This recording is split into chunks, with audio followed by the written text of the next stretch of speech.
Setelah Bendung Katulampa pada Senin sore sempat menyentuh level siaga 1, Klimatologi dan Geofisika BMKG juga memprediksi hari ini sebagian wilayah Jakarta akan kembali diguyur hujan setelah dengan Bendung Katulampa pada Senin sore sempat menyentuh. BMKG ini sudah memprediksi hari ini sore nanti akan terjadi hujan deras lagi.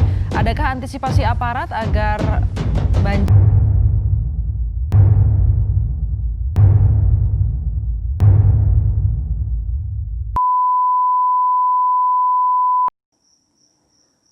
Banjir merupakan salah satu fenomena alam yang biasanya diakibatkan oleh curah hujan berintensitas tinggi hingga menciptakan luapan air.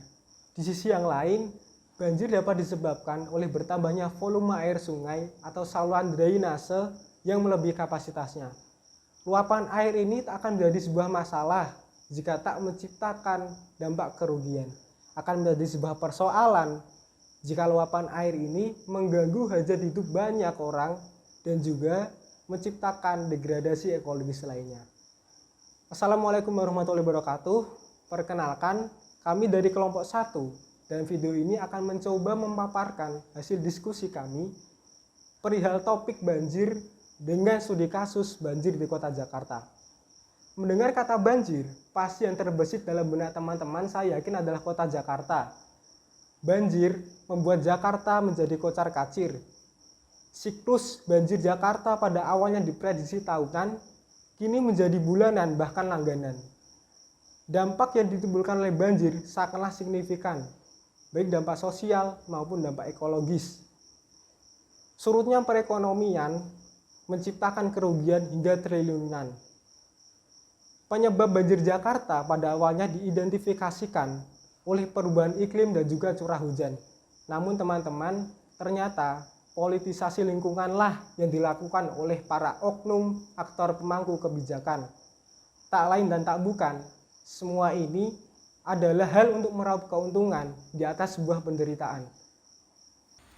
Penelitian Purbandono tahun 2014 membuktikan bahwa dampak dari alih fungsi lahan justru lebih berperan menyebabkan banjir di DKI Jakarta. Alih fungsi lahan ini seringkali diperuntukkan sebagai pembangunan infrastruktur mal, apartemen, hotel, perumahan elit, dan berbagai pembangunan infrastruktur lainnya. Penelitian yang dilakukan oleh Rukmana tahun 2015 juga membuktikan bahwa terjadi pelanggaran tata ruang di wilayah resapan air dan hutan kota seluas 3.925 hektar pada periode 1985 hingga tahun 2006. Akibatnya, hampir 90% wilayah di DKI Jakarta tertutup oleh beton. Padahal seharusnya wilayah tersebut menjadi area untuk resapan air. DKI Jakarta memang seringkali banjir menjadi komoditas politik. Pada level ini, apakah mungkin banjir di DKI Jakarta juga menjadi ajang politisasi lingkungan? Penyebab banjir yang ada di Jakarta salah satunya adalah pelanggaran tata ruang yang ada di Jakarta. Rencana tata ruang atau yang disingkat dengan RTR adalah salah satu instrumen kebijakan untuk mengatasi dan mengendalikan alih fungsi lahan yang ada di Jakarta. Namun, pada kenyataannya, RTR di Jakarta justru menjadi alat politis yang melanggengkan adanya kebanjiran di Jakarta. Salah satu pelanggaran RTR di Jakarta adalah pembangunan reklamasi yang tidak sesuai dengan aturan yang ada.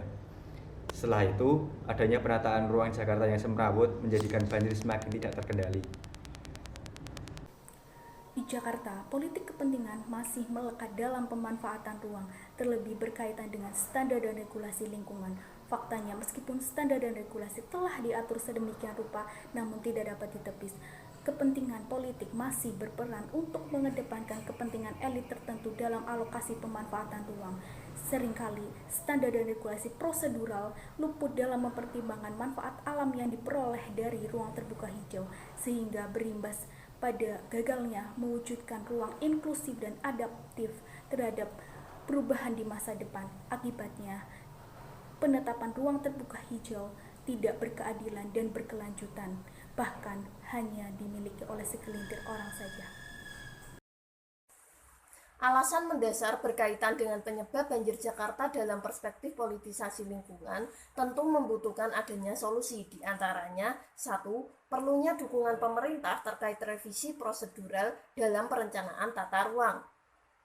Dukungan ini dapat ditempuh dengan menguatkan partisipasi publik sebagai aktor yang melakukan pengawasan terhadap penyusunan KLHS atau kajian lingkungan hidup strategis. Apabila secara prosedural dan kontrol publik dilakukan dengan baik, maka tidak menutup kemungkinan pelanggaran tata ruang yang selama ini menjadi penyebab banjir di DKI Jakarta akan dapat diminimalisir. Hal ini tentu diiringi dengan penegakan aturan atau sanksi terhadap pelanggaran ketentuan daerah rawan bencana di DKI Jakarta. Solusi yang kedua yaitu inventarisasi hak guna bangunan menjadi ruang terbuka hijau publik. Langkah ini memang terdengar mustahil jika diterapkan di Jakarta, mengingat Jakarta merupakan pusat pertumbuhan ekonomi, di mana 90% wilayahnya sudah berubah menjadi hutan beton. Namun, mau tidak mau, jika tidak ingin terjadi krisis lingkungan yang memicu terjadinya banjir di ibu kota, maka hak guna bangunan harus dikonversi lahannya. Misal 50% lahannya dikonversi menjadi ruang terbuka hijau publik. Cara yang dapat dikatakan kontroversial ini harus dilakukan jika tidak ingin Jakarta menjadi langganan banjir. Selain urgensi yang disebabkan oleh faktor lingkungan, kasus banjir di DKI Jakarta juga menyeret politisasi lingkungan. Realitanya memang tidak jauh dari kepentingan politis daerah tersebut. Istilah penanggulangan banjir hanya sebagai alat promosi bagi calon gubernur pada saat melakukan kampanye pada ajang pilkada. Seperti pilkada pada tahun 2012 lalu, banyak foto-foto yang beredar di media sosial calon gubernur Anies Baswedan melakukan kunjungan-kunjungan di lokasi-lokasi banjir, seperti gambar, di mana hal tersebut merupakan bentuk kampanyenya dalam melawan petahana Basuki Cahayapurnama. Sebenarnya tidak masalah jika dilakukan untuk membantu korban-korban banjir. Namun jika hanya untuk menarik kesan dan simpati masyarakat, lantas saja politik selalu diselipkan dalam bencana lingkungan.